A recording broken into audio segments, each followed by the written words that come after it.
Hello, kumusta po kayo? Welcome po to Happy Growers Channel. Ako po si Marco at sa video pong ito, susubukan po natin i-revive ang bougainvillea na ito. Hindi po ninyo natatanong pero mahilig din po ako mag-bonsai, kaya lagi po ako nangongolekta ng mga bonsai material.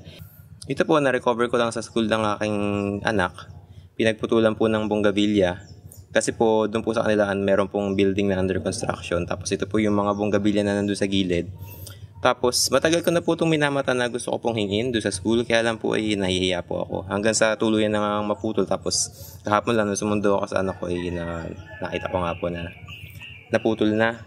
Pero may pag-asa pa naman po ako na pwede pa po itong ma-revive. Kasi, mabigat pa po siya. Medyo basa pa po. Tapos, nung kinutkot ko po itong ilalim, medyo meron kakaunti pa po ditong moisture. Medyo buhay pa po. So, nung pagkadating po namin sa bahay kahapon, binabad ko po ito sa tubig. Tapos, nag-uumpisa na po ako mag-prepare ng potting mix.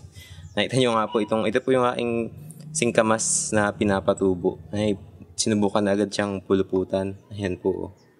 Okay, so susubukan po natin itong i-revive. Gagamitan po natin ng potting soil at mag-ahalo po tayong potting soil. Ipapakita ko po sa inyo yung potting soil na ginagamit ko. Ito po yung sili ng Andox na pinapatubo ko po sa Coco Perlite mixture.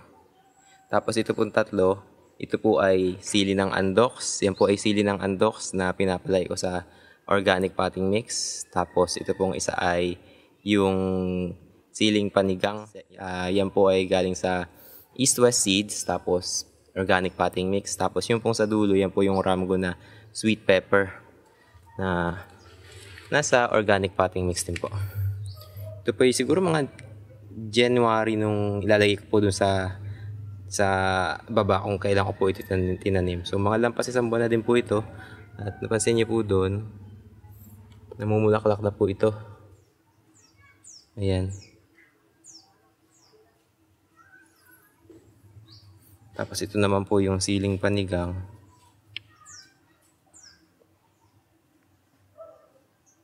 Tapos ito yung sili po ng Andox. Ito po yung aking potting mix na ginagamit. Ayan, tapos mag-attempt din po tayo manggawa niyan.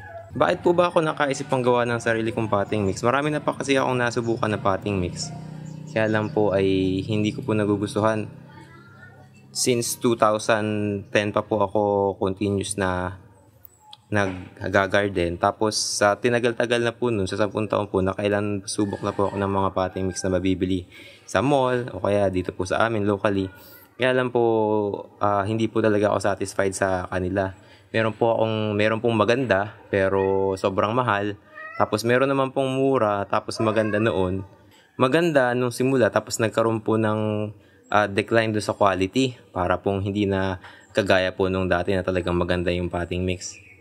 Kaya po, nakaisip po ako na gumawa ng sarili kong potting mix. Sa tinagal-tagal ko na po na nag-garden, ito po yung mga naisip kong materials na ilagay. Kasi naniniwala po ako ito yung magpo-provide ng lahat ng sustansya na kailangan ng halaman para tumubo. Ano-ano po ba itong mga to? Ito po ay alluvium. Yan po yung tindag ng mga agos. Kung di po kayo familiar sa alluvium, yun po ay mula sa Latin word na ang ibig sabihin ay yung mga washed away. Ibig sabihin po mayamang-mayaman po itong alluvium na ito. Yan po yung importante sa aking potting mix. Ang basis po talaga ay soil. Ito pong alluvium, ito po ay soil. Kaya hindi ko po sasabihin soilless yung aking potting mix. Ito po ay natural or organic na potting mix kasi lahat po ng mga sangkap na ginagamit ko dito, lahat po ay natural. Kagaya nga po nito, napakayaman po nito sa sustansya. Ito pong alluvium. Yung alluvium po, yan po yung basis ng mga sibilisasyon na nakatira sa mga ilog, sa Euphrates, sa Nile. Iniintay po nila yung taunang pagbaha nung pag-flood ng banks nung rivers nila. Tapos, yung naiiwan, yun po yung alluvium. Tapos, yun po yung nagpapayaman dun sa lupain na kanilang sinasaan. Kaya naging maunlad po talaga yung mga sibilisasyon na nandun sa mga lugar na yun. Kaya nangangahulugan lang po, ito po talagang alluvium. Isa po sa pinaka masustansyang lupa. Ito po yung quote-unquote inorganic na parte nung ating happy potting mix.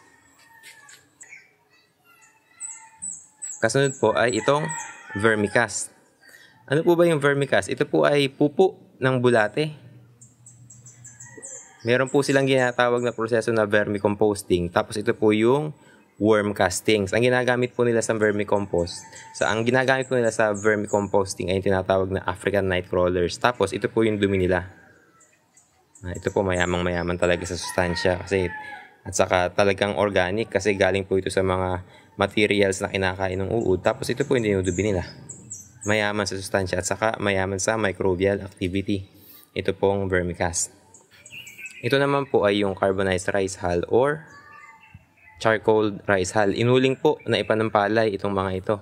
Bagamat meron pong nakita po nito, merong medyo napuputi dito, meron pong konting mga naabo. Pero mostly po ito yung kulay itim kasi nga po ito yung uling. Ito nga po ay uling ng ipa. So, ano po mabisilbi nito sa ating potting mix? Marami po. Pero ang kauna-unahan po na, ang pinaka-importante po na pinoprovide nitong carbonized rice hull or CRH ay yung pagiging loose and airy ng ating mix. So siya po yung nagpo-provide ng, para po hindi masyadong mabigat yung ating potting mix, hinahaluan po natin ito. Ito po yung nagbibigay ng volume dun sa ating volume at saka lightness dun sa ating potting mix. Isa pa po, siya rin po ay nag-hold ng moisture. At saka marami pa rin po itong mga ibang biochemical properties or chemical properties na maraming inaambag dun sa ating potting mix. So yan lang po, yan pong tatlong yan yung ating mga ingredients. Tapos, para mas lalo pong mas mabisa yung ating potting mix, ito po ay dinadagdagan ko pa ng lactoserum. Yung pong preparation na pinakita ko sa inyo nung nakaraang video na mayaman sa lactic acid bacteria. Ano po yung purpose nun? Para po ma-push away yung mga bad bacteria at mapalitan ng mga good bacteria. Yung pong lactic acid bacteria na nandun sa lactoserum, yun po yung magpupush away ng mga bad bacteria. At yun po ay makakasigurado na maka-optimize ng mga essential microorganism dun sa ating mix, yung mga sustansya na nandun sa ating potting mix. So, sisimulan na po natin ang paghahalo nitong ating potting mix. At dahil available po, dadagdagan ko rin po yung aking mix ng volcanic soil. Ito po yung alikabok na galing sa Bulkan Taal. Alam naman po natin, napakayaman po nito. Kaya bahagya po, lalagyan ko po ng konti yung ating mix bago po natin siya haluin. Para lalo po maging mas masustansya at mas mataba yung ating happy potting mix. Yung pong alluvium may tendency po siya na mabuo kagaya nito. Kaya maganda po nalagyan natin ng carbonized rice hull yung ating potting mix para po hindi sila magbuo-buo kagaya nito. Maging yung pong, kung napansin niyo po yung vermicast na ito niyo po kanina, may mga buo-buo rin. Yan po yung dahilan kung mahalaga nilagyan natin ng carbonized rice hull yung ating mix. Para manatili po siyang loose and airy at hindi po siya magbuo-buo. So ito na po yung potting mix na hinalo natin kanina. Binawasan ko lang po ng konti kasi ilalagay nga po natin dito yung ating bougainvillea. Ito na po yun. Nakita niyo po. Oh, ayan. Kaya po kasi magandang material ito sa talagang matagal ko nang minamata. Malaki po kasi yung trunk. Mahalaga po kasi sa bonsai dapat yung inyong material malaki yung trunk. Kasi yan po yung nagbibigay ng illusion na malaki at matanda na yung puno na ating nilalagay sa bonsai pot. Kasi ang purpose nga po ng bonsai, magmukhang miniature tree. Kung titingnan nyo po sa malayo ay parang ganun yung magiging itsura ng yung malaking puno. Pag tingnan nyo po sa malayo, dapat po ganun yung magiging itsura ng inyong bonsai. Kaya po sa mga bonsai, dapat malaki yung trunk. Kasi yun po yung nagbibigay ng illusion na malaki at matanda na yung ating puno. Kaya po talagang itong material na ito, matagal ko nang inaabangan. Kaya nga lang po medyo na late po ako sa pag-abang. Iniisip ko na po na baka tanggalin ng mga construction workers yun eh. Tapos yung nakita ko nga po medyo natutuyo na. Pero palagay ko po palagay ko po ay mare-rescue ko pa ito at mare-revive. Kaya po lalagay po natin dito sa ating happy potting mix para po kung sakali ma-re-establish natin siya, maganda na po yung tubo niya. Dahil nga po sa happy potting mix natin siya pinapalaki. Simulan na po natin. Babawasan ko pa po ito ng konti. Kung napansin nyo po, itong ginagamit kong box, ito po yung styrofoam box. Ito po yung dati kong styrofoam box na ginamit ko doon sa kauna-unahan kong Snap Hydroponics grow ko. Nakita nyo po. Ayan, pakita ko po sa inyo yung picture. Ito po yun, 4 na taon na po. Talaga pong ginagamit ko lang ito ay sa paghahalo ng lupa, sa pag po ako nag-garden. So, lilipat ko lang po yung iba dito.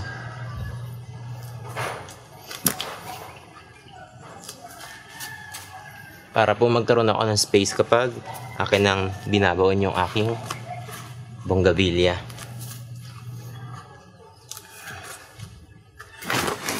Yan. So unfortunately hindi natin magitna, kaya lang ayoko po kasing putulin itong parteng ito kasi baka po lalo lang ma-stress at hindi na ito makarecover. Kung sakali man po makarecover siya, isakala lang po natin i-manage yung kanyang roots. Ano po? Saka na lang po natin siya igigitna. Ito na po yun. Tatabunan na lang po natin.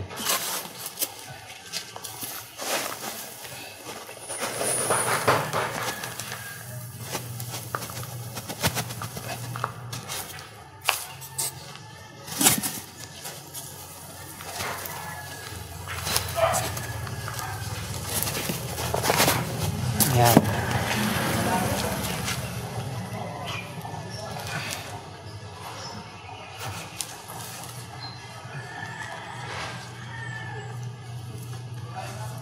So dagdagan pa po natin ng konti kasi kapag na-expect ko po, kapag ito'y dinagdagan natin ng tubig, magko-collapse pa po ito kasi mapupush out yung air. Tapos magko-collapse yung ating potting mix. Kaya yan po, bababa pa po yung level niyan. Kaya mas mas mabuti po na lagyan pa po natin ng extra to account for yung mangyayaring pag-collapse ng ating timbon ng potting mix. Ayan. Tapos ang susunod pong hakbang, i-inoculate po natin to ng lactic acid bacteria gamit po yung ating pinrepair na lactoserum, yung po minaita sa inyo dati.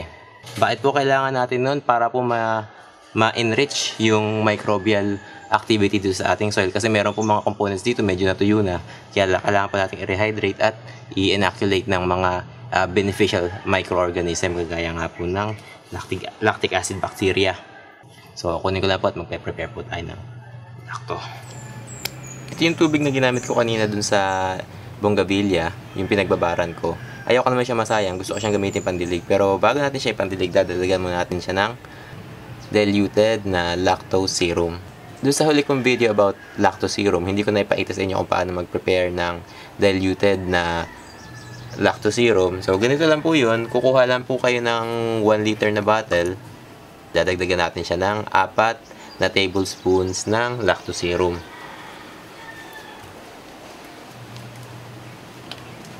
Okay.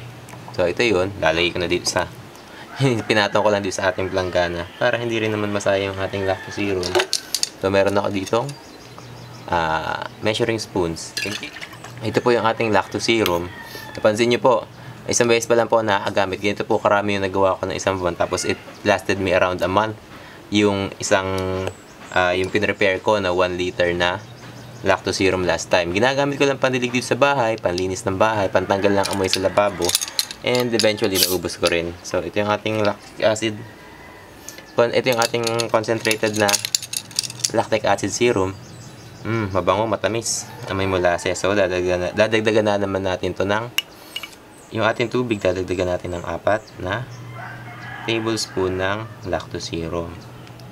So, 1, 2, 3, and 4.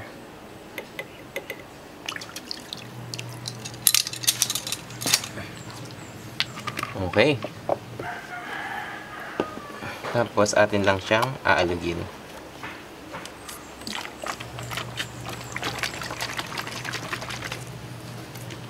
Ayan. Meron na ulit tayong diluted na lactose serum and this should last me around another month. Tapos kapag bus na, hindi gagawa na ulit tayo ng bago. So, in this case, gagamitin natin siyang probiotic aid para po dun sa ating happy potting mix. So, ito po ay isang planggana ng tubig. Palagay ko po ito around 10 liters. So, every 2 liters po, dadagdagan natin ng 1 tablespoon ng diluted na lactose serum. So, kung ito po ay 10 litro, kailangan po natin siyang dagdagan ng 5 tablespoon ng diluted na lactose serum. 1, 2, 3,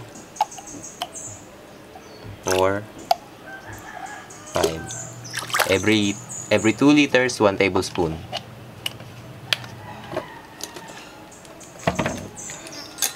Ayan, haluin lang po natin mabuti. Pag ginamit nyo po yung lactose serum sa malinaw na tubig, magkakaroon po siya ng medyo brown na tinge.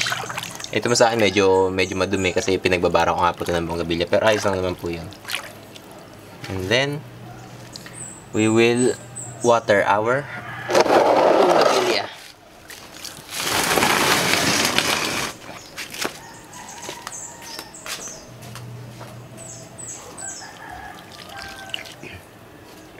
Gaya nga ng sinabi ko, kapag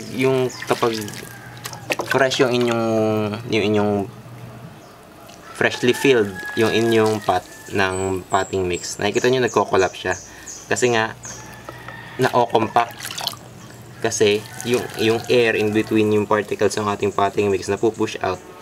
Tapos pag nag-drain out yung tubig, nagko-collapse yung ating potting mix. Nakita nyo bumaba kanina, nakabundok siya, di ba? Kaya ang gusto niyo masigurado na sasakto sa edge ng inyong pot, yung inyong potting mix, edi lalagyan ng konting pabundok yung inyong potting mix. So pag diniligan nyo siya, magko-collapse siya at mako-compact, bababa pa siya. Kasi pag nangyari, kapag yung potting mix niyo nandun mismo sa labi nitong inyong pot, pag diniligan nyo, bababa siya, tapos magkakaroon kayo ng 1 to 2 inch na gap doon sa labi. Yung iba gusto gano'n, yung iba, ako naman, in my case, gusto ko ganito, punong-puno, para ma-maximize nga yung volume nitong ating pot.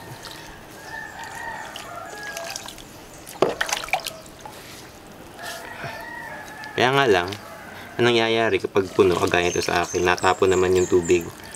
It's your preference. Ako naman, maingat naman akong magdilig usually, kaya mas prefer ko na punong-puno yung aking pot. Kasi nga gusto ko man na ma-maximize yung utility ng aking pot para mas maraming roots na tumubo. Diba? And we're almost done.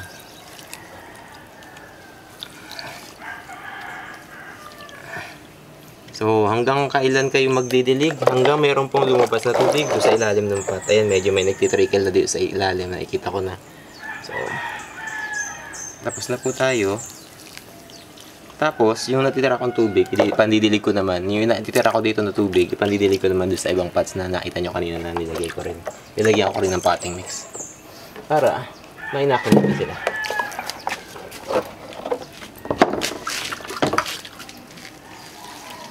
At ito na po yung bougainvillea na atin pong ina-attempt na i-rescue gamit po yung ating happy potting mix. So, minaximize ko na po yung chances of survival nitong ating tuod. Sana po talaga ay maging successful. Ay, sa karanasan ko po naman, meron naman po akong moderate success ng pagre-revive ng mga ganitong klaseng putol or mga discarded na material, discarded na plant material. Ito pong nakaraan, pagkatapos po ng tisoy, meron po akong tinry i-rescue na potted na sampalok. Sa kasamaang palad medyo tuyo na po talaga. Medyo magaan na yung kahoy, kaya alam ko na medyo mababa na yung chance. At sa kasamaang palad nangyari nga po yung naasahan ko na hindi po siya nabuhay. Meron pa po akong isang attempt nitong nakaraan. Ito naman po ay 5 fingers na nakita ko po ay nabungkal na dun sa kalsada. Tapos inattempt ko po na i-revive. Hindi po ako naging successful, na tuluyan na po siya natuyo. Ito po, ito pong bougainvillea, nakailang try na po ako. Meron po akong dalawang halaman doon na iriripat ko nga rin po doon sa dalawa pang tub ng happy potting mix na nagawa ko. Meron naman po akong moderate success dito sa mga bougainvillea. Medyo resilient po talaga itong mga ito at matibay, kaya medyo mataas po yung aking confidence na mating marirevive itong tuod na ito. Kung gusto po ninyong sundan ang progress nitong bonsai material na ito, inaanyayahan ko po kayong mag-subscribe sa Happy Growers Channel. At kung nagustuhan po ninyo itong video, maaari niyo po itong bigyan ng like. Muli po, ako po si Marco. Maraming salamat po sa panonood ng Happy Growers Channel. Happy growing po!